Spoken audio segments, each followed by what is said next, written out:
হাই everyone তো মই বনাইছিলোঁ ৰিলছ আপোনালোকে হয়তো এতিয়ালৈ দেখিছেই যে মই কি ৰিলছ বনাইছিলোঁ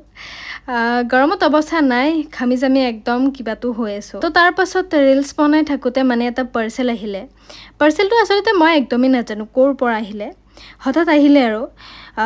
মই চাব গ'লোঁ চাওঁতে ক'লে যে কণিকাৰ কাৰণে আহিছে মই ভাবিলোঁ মইতো একো অৰ্ডাৰ কৰা নাছিলোঁ কি বা আহিল আৰু ইথানে খুলি চাব লাগিল চাই দেখিলোঁ হাজোৰ পৰা জুবিন বড়ো নামৰ ল'ৰা এজনে দি পঠিয়াইছে তাৰপিছত খুলি চাই দেখিলোঁ বহুত বেছি ধুনীয়া এযোৰ চাদৰ মেখেলা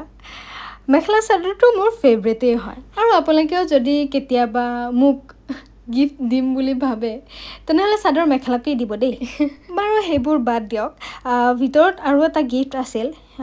ইমানেই মৰম লাগিছে কি ক'ম আপোনালোকক এইখন আচলতে তেওঁৰ স্কুলৰ কণমানি এজনীয়ে মোৰ ৰিলবোৰ চাই মৰমেৰে মোলৈ এইটো পঠিয়াইছে আপোনালোকে ভাবিছে মই ক'ত গম পালোঁ এয়া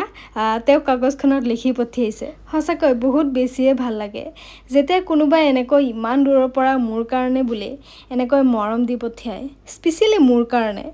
সঁচাকৈ একদম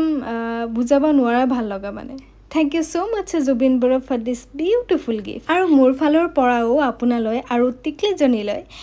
দেৰিকৈ হ'লেও ৰঙালী বিহুৰ অলেখ শুভেচ্ছা থাকিল